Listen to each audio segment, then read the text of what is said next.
The long-running, gross-out, genius performance art satire radio spectacle that is the Howard Stern Show, which is now just on satellite radio, they are apparently promoting a singer.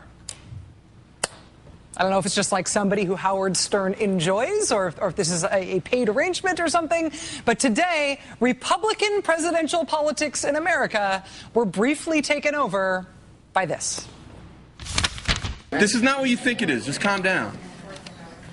No, it's not what you think it is. Just calm down. This is about Elisa Jordana, okay? Elisa Jordana. This is not about me. This is about Elisa Jordana. The serious thing is about Elisa Jordana. Jordana, Elisa Jordana. I'm going to say a bad word in a sec, so the name of one of her songs is F You I'm Fine. I'm Fine. And also Young Love is a really good song to listen to, Young Love. Benjy, those are live mics. Come on, seriously. Okay. Seriously. Okay. Could you move? The name of the song is Young... I won't say the bad word again. It's F You I'm Fine. F You I'm Fine. He's right. That is, in fact, the name of the song in question. I want you out of my sight. I want you out of my sight, sight. But I'm fine. And I'm not even sure of the sign. So it's true. We fact-checked it. And maybe this all today was just an advertisement for this singer person who is beloved of the Howard Stern Show. Or maybe this is just the greatest long-running, gross-out, genius performance art satire radio spectacle of my generation, the Howard Stern Show, being jealous that another performance art sensation is hitting that patented Howard Stern sweet spot that is the overlapping area between horrifying and compelling. Okay, here's how this was supposed to go today. At the Friars Club here in New York City, known for its comedic roasts of celebrities, a press conference was scheduled today to hear further allegations of sexual harassment concerning Herman Cain, a Republican candidate for president.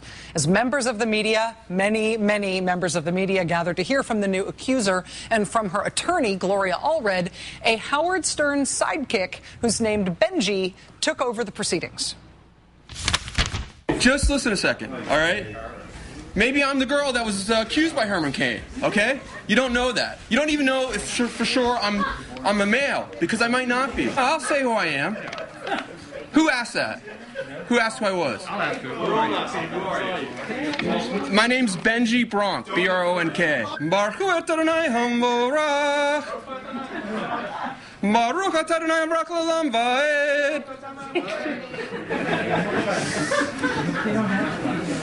Now you're interrupting a religious service, my friend. And that was sort of how it went, as the entire National Press Corps sat and waited for this Herman Cain related press conference to begin. Oh, I met you at the Anthony thing. You, come here. Stop screaming. Oh, sorry. I met you at the Anthony thing. Wait. Yeah. Are you from Japanese TV? Are you from... I met you. We met. When he says, I met you at the Anthony thing, what he's talking about is the Anthony Weiner press conference back in June, which Benjy, the Howard Stern sidekick, he also, at the Anthony Weiner press conference, did the same thing. He sort of Stern-bombed it. The Howard Stern sidekick guy just sort of took over this press conference today before it even began. Everyone's going to have a vote. We're going to say first the yeas and the nays. Who wants me to stay, or who wants me to leave? Yay or nay? Who wants me to leave? Get out. Let's go. Who wants me to stay? Woo! At one point, it seemed like the press conference was actually going to start with Benjy from the Howard Stern Show, with that guy introducing Gloria Allred, the attorney, and her client, the new Herman Cain sexual harassment accuser. Ladies and gentlemen, all the way from Los Angeles, California, Miss Gloria Allred and the accuser. So that was the announcement from Benjy. According to reporters on the scene, upon hearing that, Gloria Allred and the woman due to speak about the allegations against Mr. Cain turned around and decided to wait backstage at the Friars Club for a few more minutes so they could enter the press conference on their own terms instead of being announced by the Howard Stern guy. Ultimately, the press conference finally did start.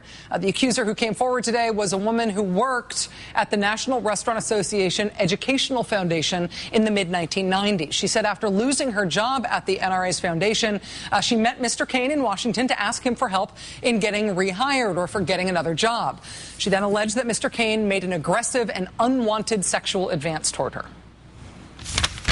He suddenly reached over and he put his hand on my leg, under my skirt, and reached for my genitals. He also grabbed my head and brought it towards his crotch. I was very, very surprised and very shocked. I said, "What are you doing? You know I have a boyfriend. This isn't what I came here for." Mr. Cain said, "You want a job, right?" I asked him to stop, and he did.